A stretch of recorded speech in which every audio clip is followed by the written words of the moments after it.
So many women that I talk to feel like they have to do all the work when it comes to dating. So do you ever feel like you really want someone to plan a really amazing date where every little detail is thought of and you can just relax and don't have to worry about a thing? But do you find that you're meeting people, whether it's online or in person, or maybe it's a setup, where when you start texting, A, they either never even ask you out, or B, when they do, it's more like, hey, let's hang out sometime, or yeah, let's get together Friday, but they don't set a time. And then they also ask you then like the day of, hey, what do you want to do tonight? I know for most people that kind of kills the buzz. Like, they want it to feel special. They want it to feel romantic. They want it to feel like an opportunity to enjoy a really cool moment instead of feeling like it's just hanging out with one of your buds, you know?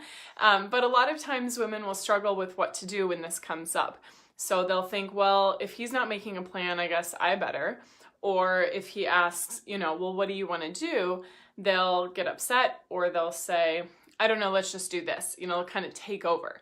So have you ever noticed that when you're not getting what you want, maybe your tendency is to take over, or to fully just pull back, or to kind of give the person the silent treatment, or to pretend like everything is okay, but deep down you're feeling disappointed.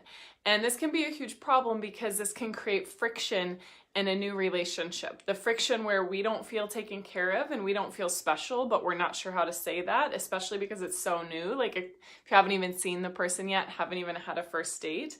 But it can also cause friction because if we are constantly taking over or making the plans or stepping in when we don't feel like the person that we're getting to know is stepping up, then we can start feeling exhausted and bitter and resentful, and that can kill any romance. But if we don't address this, then it can just kind of turn into a friends with benefits. It can just turn into a situation where you spend casual time together.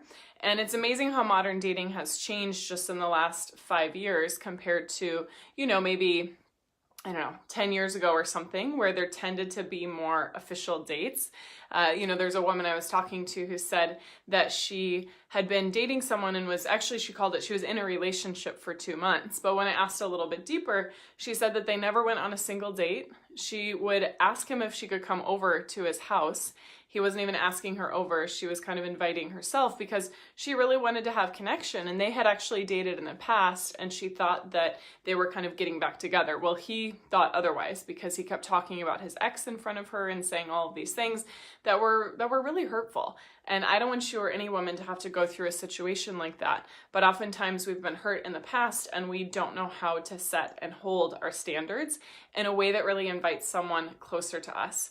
So what might be happening if you're wanting your partner or the person that you're interested in to plan more is one of the 3 things that we talked about before. You might be taking over when you're not getting what you want, or you might be withdrawing and doing the silent treatment. You might be pretending that everything is fine when it's really not.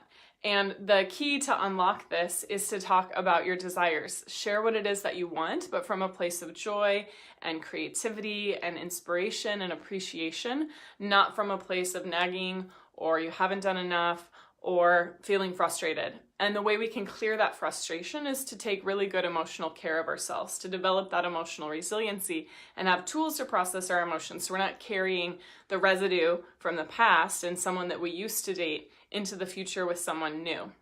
So again, clearing that emotional residue, being in touch with our desires, and then having the courage and the vulnerability to talk about our desires. So a lot of times we as women, we get used to talking about the things that maybe aren't going so well or the things that we're struggling with because that's how we often bond with one another, female to female. That's how we create a sense of emotional connection.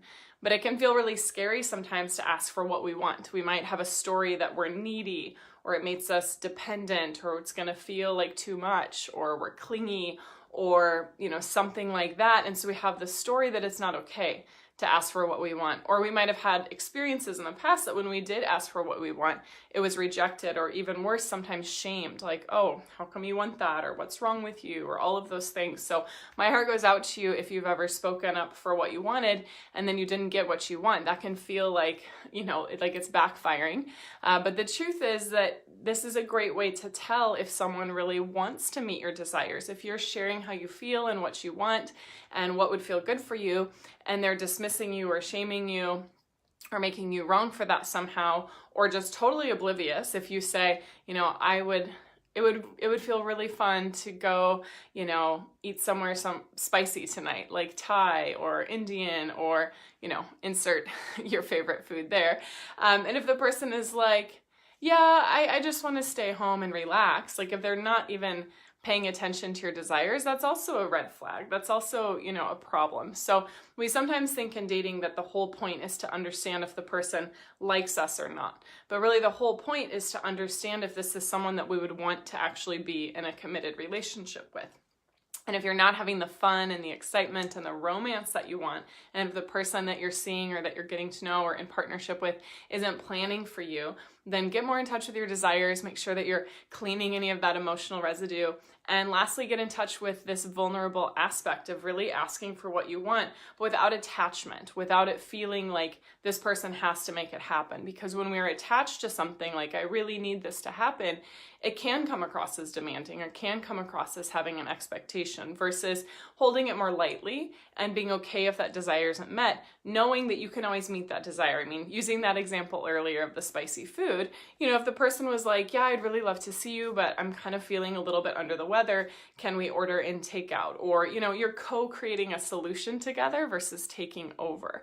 And then if you really do want to go out for, you know, spicy food, you can go out, do that on your next date, or you can do that with one of your girlfriends the next day, or something like that. So it's not even so much that the person has to meet that desire, it's understanding how do they react to your desires, and how can you build this muscle of confidence that it's okay for you to ask for what you want, it's okay for you to get what you want, and it's okay for you to co-create a solution or a situation with someone, instead of A, expecting them to do all the work, or B, feeling like you need to control things. Because relationship is a dance, and a lot of men, not to make excuses, but they are really struggling. They will say, well, what do you want to do? Because they want you to be happy. They're afraid of disappointing you.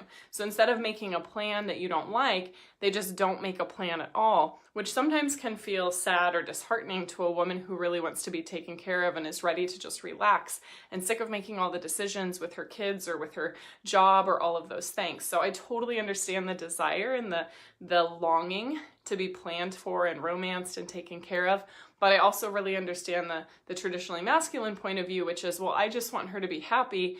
And since I'm not a mind reader, you know, I'm just going to ask what she wants, instead of the man, you know, taking charge, so to speak, in a balanced way or in a healthy way. So if you really want to draw the best out of your partner, if you want to date in a way that brings the highest quality men towards you and that creates the most fun, romantic, passionate experiences where you can feel this blend of co-creation in the dating and in the communication and all of those pieces, really, I believe that's the next evolution of partnership, where you don't have to sacrifice who you are and you don't have to stop growing. You get to grow together as partners and become closer and closer and have more fun and more passion along the way. So if that sounds interesting to you, book a free call with us. You can go to violetlang.com/talk and book a free Breakthrough to Love session. And in that call, you're going to get a lot of clarity on some of these dynamics that may have been happening in your past or current dating and relationships, you know, places where we're decreasing the amount of connection instead of increasing the amount of connection. So you'll understand those patterns, you'll get some insight on those.